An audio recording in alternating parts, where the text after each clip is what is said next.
Muhammad Rasulullah. Mana wajibnya? Rasul itu wajib bersifat siddiq, artinya benar. Bersifat amanah, kepercayaan.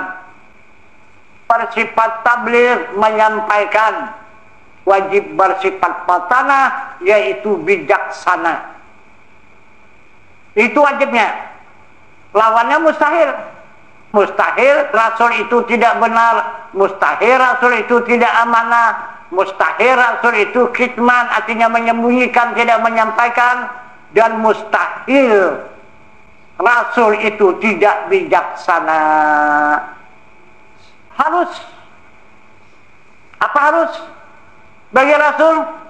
Harus bagi Rasul al-a'radul basyariyah.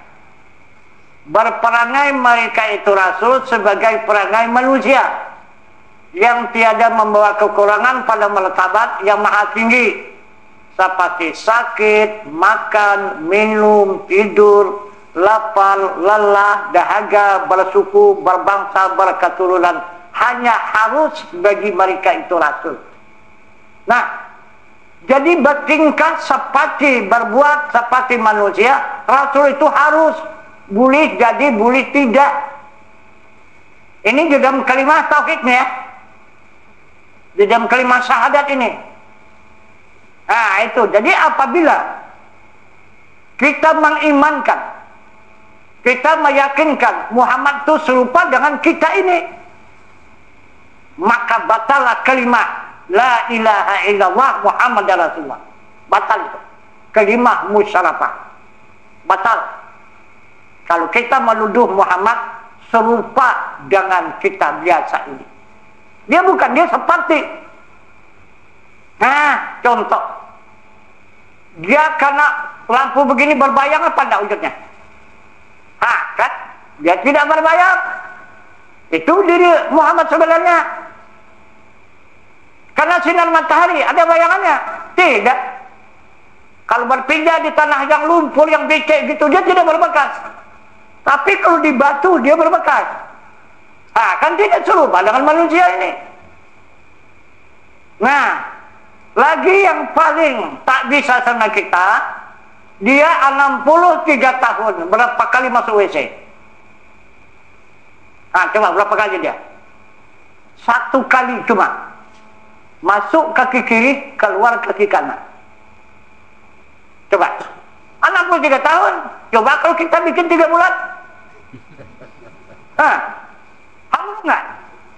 Kesanggup kan? Itu maka membuktikan bukan dia manusia.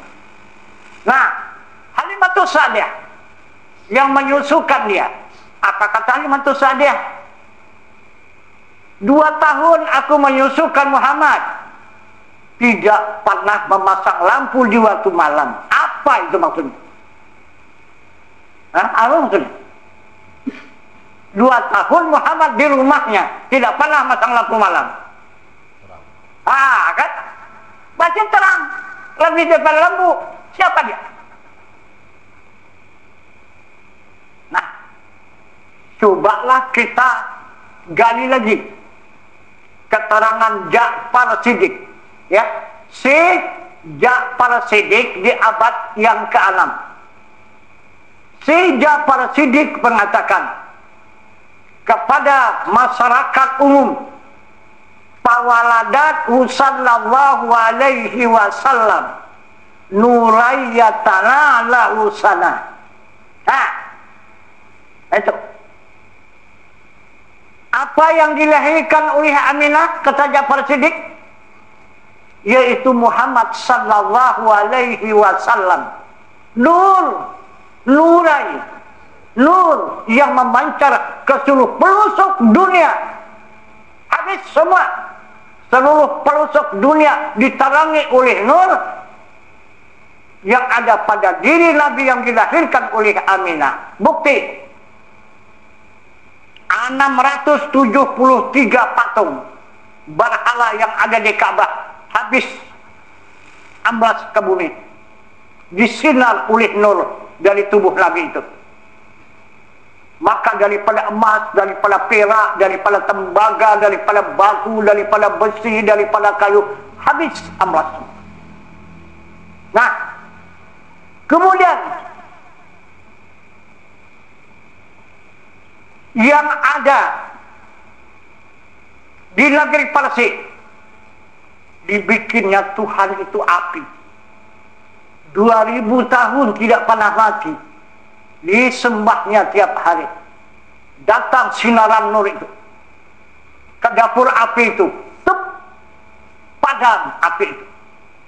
Geger orang itu kematian Tuhan. Nah, apa tak geger Tuhan mati, sedangkan anak pun mati geger, apalagi Tuhan pula mati. Nah, kan? Nah, kemudian ada di Irak bangunan yang berpuluh-puluh menara. Itulah disembah, dijadikan Tuhan, saking megahnya. Disinar oleh nur dari tubuh Nabi itu, habis amlas. Penghuninya pun habis semua mati. Kemudian danau lagi di negeri Madinah yang sangat luas, disembah juga. Nah, itu danau tadi disinar oleh nur, tiba-tiba kering airnya. Itulah yang menjadi tanaman yang sangat subur itu di Madinah itu. Asalnya danau itu. Ada lagi di kampung Harsana, namanya padang pasir yang sangat tandus. Banyak orang yang meninggal dunia melewati padang pasir itu, saking tandusnya. Disembah orang juga, dijadikan orang Tuhan karena membunuh orang. Nah, itu padang pasir itu disinar oleh nur, habis segenap menjadi danau yang sangat luas. Semua alam ini berubah. Dari mulai 4:30 sampai jam 6 pagi. Itulah Nabi kita Muhammad SAW menunjukkan rupanya yang sebenarnya. Kemudian jam 6 matahari mulai. Tidak bisa tajam matahari itu. Karena matahari itu maka tajam tidak bisa memancarkan cahayanya. Maka tak bisa bergerak dia. Kalau memancar cahaya baru dia bergerak, itu matahari. Kalau sinarnya itu tidak berjalan, dia juga tidak bergerak, tidak berjalan. Kenapa maka tidak berjalan sinar matahari? Karena yang ada ini adalah nur di atas daripada sinar matahari. Itu maka tak bisa menyala matahari. Jadi Allah Maha Bijaksana. Kalaulah matahari tidak beredar di muka bumi ini, bagaimana hamba Allah? Habislah kacau semua hamba Allah. Allah akan merahasiakan kekasihnya ini, Muhammad Rasulullah ini. Gitu. Maka diselimutinya Muhammad itu. Apa selimutnya? Selimut itu berbentuk tubuh manusia. Itu. Ini selimutnya. Berbentuk seperti tubuh kita ini. Supaya nur itu tidak memancar kemana-mana lagi. Barulah matahari berjalan. Itu. Maka berbentuklah seperti wujud manusia. Itu pun dari sini ke bawah. Yang ke atas juga tidak. Itu. Walaupun dia berbentuk seperti wujud manusia, bukan juga bumi. Nur juga. Tapi tidak lagi memancar nur itu kemana-mana. Nah, itulah keberadaan Nabi kita Muhammad SAW di muka bumi ini. Itulah yang diintai dan diintip oleh seorang perempuan yang sangat tinggi imannya, yang dikatakan Hadijatul Kubra. Hadijah yang sangat tinggi pengorbanannya. Itu Hadijah. Hadijah ini tahu, dia adalah murid daripada Nabi Isa. Dia punya kitab Injil. Di situ Nabi Isa mengatakan kepada umatnya, jika aku tidak ada lagi di muka bumi ini, tunggu kalian. Ada seorang rasul yang akan turun ke dunia ini, juru selamat, yang akan menghibur hati-hati kalian. Namanya Ahmad. Ismu Ahmad. Kata dia, namanya adalah Ahmad. Tunggu kalian lah. Ada. Maka ditunggulah oleh Khadijah. Itu. Jadi akhirnya turunlah. Itu yang dimaksud oleh Nabi Isa itu. Tapi namanya Muhammad. Sedangkan tertulis di kitab Ahmad. Tapi Khadijah tidak mau peduli. Mau apa namanya silakan. Yang penting tandanya. Tanda Ahmad itu apa? Nah itu. Itu yang menjadi contoh kepada kita. Kepada Muhammad tidak penting. Kata orang Muhammad entah apa, entah Ahmad, entah apa di situ. Yang penting tandanya. Tanda Muhammad kemana? Tanda Rasulullah itu. Ini bagi orang yang beriman. Inilah contoh teladan Khadijah. Dilihatnya lah tanda-tanda itu. Semua tanda Ahmad ada pada si Muhammad. Maka dibikinnya intelijen satu orang. Itulah Maisarah. Kemana Muhammad suruh ikuti. Apa kejadian nanti laporkan sama Khadijah.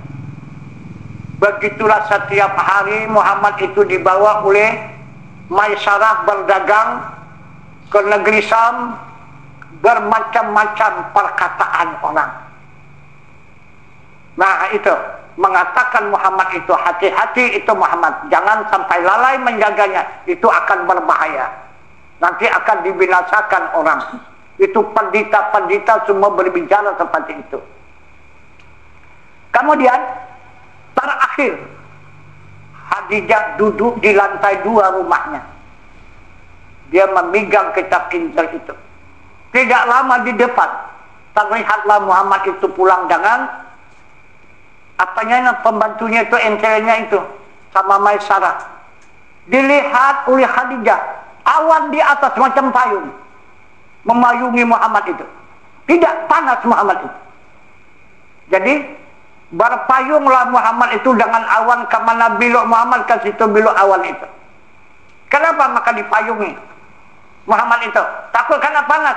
Bukan, matahari tidak bercahaya kalau tak ada payung itu. Nah itu, berlaga nanti nur dengan cahaya, padam itu cahaya itu. Nah itu, tidak akan terang itu matahari kalau tidak ditutup oleh awan itu. Ditutup oleh awan, maka bersinarlah matahari. Banyak orang menuduh Muhammad itu dipayungi oleh awan. Itu sepanjang karena panas. Oh kan, bukan takut sama panas dia, sama neraka pun padam neraka itu. Usahakan sinar matahari masuk ke neraka, habis padam semua api neraka. Itu rahmat. Nah akhirnya sampailah ke rumah Khadijah Muhammad ini. Apa kata Khadijah? Macam mana ya Muhammad? Jualan pada sehari ini alhamdulillah Khadijah. Habis semua barang terjual, tidak ada yang dibawa pulang.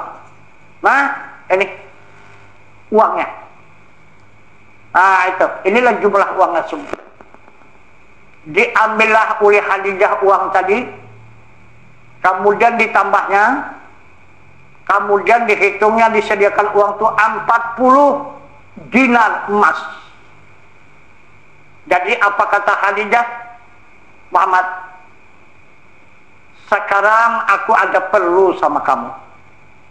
Apa itu?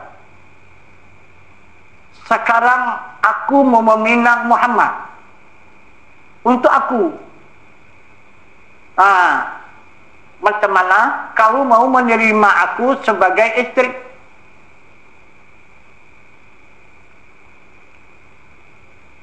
Kalau kau mau, ini aku langsungkan peminangan ini. Jadi Muhammad termenung. Khadijah itu 40 tahun umurnya. Muhammad baru 25 tahun. Itu. Termenung Muhammad sebentar, bolehlah Khadijah. Silakan. Kalau kau bermaksud untuk meminang diriku, ya silahkan.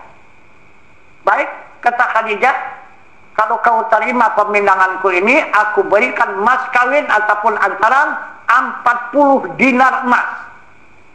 Ini dia uangnya. Terima, selamat. Dan terima, bawa pulang. Sampai ke rumah Abdul Muthalib. Dia di situ. Karena Abdul Muthalib yang mengasuh dia. Serahkannya, ayahnya. Aku tadi sepulangnya daripada berdagang, menjual harta Khadijah. Sepulangnya, maka Khadijah bertanya kepada diriku, Muhammad, aku meminang dirimu. Maukah kau menerima aku nanti menjadi istrimu? Jadi aku berpandangan bisa aku terima. Maka dikasihnya 40 dinar emas. Ini mas kawinnya. Mana dia? Nah, 40 dinar emas diambil oleh Abdul Muthalib, oleh Abu Talib. Sudah, tidak apa-apa. Besok pagi Abu Talib pergi ke rumah Khadijah. Nah, itu. Sampai ke rumah Khadijah, Assalamualaikum, waalaikumsalam. Ya, Abu Talib, iya. Begini Khadijah, aku datang menghadap kamu pada hari ini. Aku mau meminang. Minang siapa? Meminang Khadijah. Untuk siapa? Untuk anakku. Siapa itu anakmu? Muhammad. Padahal itu dipinang seorang. Baiklah, kalau Imam Muhammad meminang diriku, aku terima.